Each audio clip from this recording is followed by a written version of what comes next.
नमस्कार. महाराष्ट्रातील विविध क्षेत्रातील बातम्या झटपट आपल्या मोबाईलवर पाहण्यासाठी लगेचच सबस्क्राईब करा राष्ट्रशक्ती लाईव्ह न्यूज आणि सोबत बेल आयकॉन प्रेस करायला विसरू नका.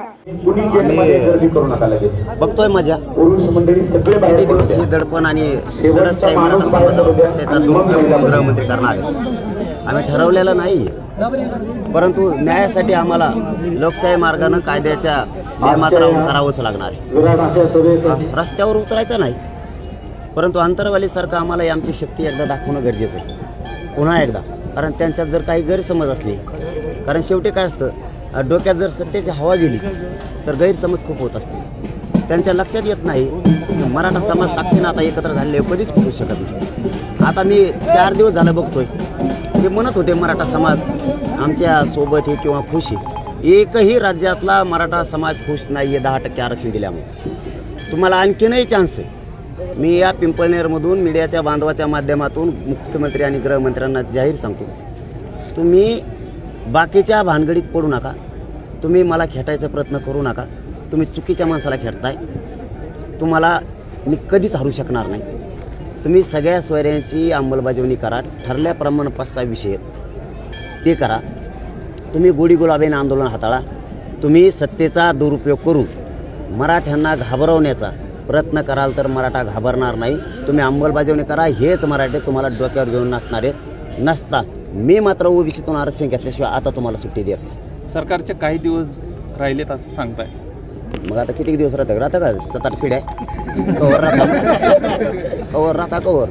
इतका अन्याय. आमच्याच लोकांनी मोठं करायचं आणि आमच्याच लोकांना तुम्ही औषध पाजायला निघालात. 10% आरक्षण दिलं न टिकणार, ते टिकणार नाही. ती मागणी मराठ्यांची नाही. सगळ्या सोयऱ्यांची अधिसूचना तुम्ही काढता. अंमलबजावणी का करत नाही? एका फटक्यात जर दोन्ही कामं केली असते, 10% आरक्षण पण आणि सगळ्या सोयऱ्यांची अंमलबजावणी पण, तुम्हाला सांगतो मुंबईतला गुलाल 3-4 महिने निघाला नसता. मराठ्यांची नाराजीत लाटका अंगावर घेताय. मी नाही सोडू शकत आणि मला गुतवायला निघाला. काय स्वप्न बघताय? वा. मी तर जीव जरी गेला ना, मराठ्यांना आरक्षण ओबीसीतून मिळवून दिल्याशिवाय हटूच शकत नाही. आणि माझा मायबाप मराठा समाजही 1 इंचही माझ्या पाठीमागचा सरत नाही आणि सरकूही शकत नाही. आणि माझी लागल ते फडणवीस साहेब म्हणते ते जेल भोगायची तयारी.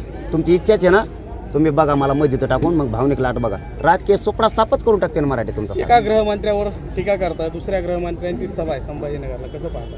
केंद्रीय गृहमंत्र्यांची म्हणलं 2 कवा झाल्यावर रातचं मला काहीच माहीत नाही. रातचं मी झोपलोच नव्हतं. मला वाटलं रच्ची झालं का 2 उपमुख्यमंत्र्यांसारखे 2 गृहमंत्री एका रात्रीत. यांचं काही सांगताच येत नाही. नाही, मला बाकीच्याबद्दल मी कधीच हे बघा, आमचा विरोध असला विरोधच असतो.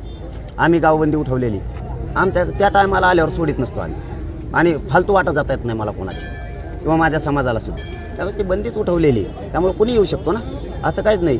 आणि त्यांनी खरंच गृहमंत्र्यांनी त्याला समज द्यायला पाहिजे की मोठ्या ज्येष्ठ गृहमंत्र्यांनी खालच्या कनिष्ठ गृहमंत्र्यांना थोडं सांगितलं पाहिजे की नको एवढा मोठा समुदाय अंगावर घेऊ, नाराजीत लाट घेऊ. तू जर आता काढलीच अधिसूचना तर देऊन टाक.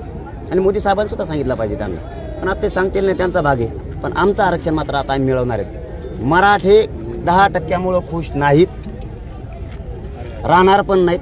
मराठे ओबीसीतून आरक्षण घेणार आणि मराठे आरक्षण मिळेपर्यंत 1 इंचही मागं सरकत नाहीत. निवडणुकी अगोदर गावबंदी सारखा निर्णय पुन्हा होऊ शकतो. पुढे निर्णय घेतला आमच्या घरी नाही. गावबंदीचे बोर्ड काढले, आमच्यावर गुन्हे दाखल केले किंवा अन्याय की दडपशाही. चलो मुंबईचे बोर्ड काढले. आता तुम्ही माय फोटोत म्हणून काढणार. अरे मी गोरगरीब मराठ्यांसाठी लढतोय. गोरगरीब मराठ्यांचे पोरं मोठे व्हावेत म्हणून लढतोय. मी काय वाईट करतोय? माझा मायबाप मराठा समाज माझ्या पाठीमागू कधीच हटू शकत नाही, कधीच. आणि मी मराठ्यांना आरक्षण मिळवून दिल्याशिवाय मराठ्यांना माझा शब्द जीव जरी गेला तरी 1 इंचही मागं सरकार नाही मराठ्यांना. पाटील आंदोलनात पाहिले ते लोकसभेच्या रिंगणामध्ये पाहायला मिळतील का? नाही, हे राजकारण मार्गच नाही आपला. आपण पहिल्यापासून बोलतो हे शब्द, आजच नाही अचानक. उगा त्यांना घाबरायचं म्हणून मी बोलत नसतो. मी मानत घेतलं मग मी मागं सरकत नसतो. पण राजकीय अजेंडा नाही, आपल्याला त्यातलं कळत नाही. आपला अजेंडा एकच आहे, गोरगरीब मराठ्यांना आरक्षण मिळवून द्यायचं, ते त्यांनी द्यावं. लोकसभेमध्ये टांगापलटी घोडेपरार होईल का? महाराष्ट्रामध्ये काय चित्र आहे? लोकसभेच्या अनुषंगाने तयार झालं. तुम्ही देखील म्हटलं टांगापलटी घोडेपरार. कशावर बोललो? ते इतके अर्ज दाखल केल्यावर मतदानच कोणाला करायचं? 30 मतदान पडलं तरी मला वाटतं खासदार होतो का कोण माणूस? मग आता ज्याचा वाडा मोठा तोच खासदार. असं होऊ शकतं ना? तो समाजाचा निर्णय. मला फक्त त्यातलं अर्थ माझ्या लक्षात आला हे काय होऊ शकतं. 30-40,000 जर लोक उभं राहिले किंवा 1.5 आणि 2 लाख लोक उभं राहायचं म्हणतात काय मतदारसंघात 1.5-2 लाख, कारण 8-9 लाख मतदान असते पूर्ण, त्याच्यात जर 2 लाख उभं राहिले ते फजितीत व्हायचं काम आहे दादा. म्हणून मी एक त्याच्यातला फक्त फरक सांगितलाय. राजकारण माझा मार्ग नाही आणि हा घेतलेला निर्णय समाजाचा आहे. मी समाजाचा मालक नाही, समाज माझा मालक. तुमच्यावर दबाव आणण्यासाठी 36 आमदारांची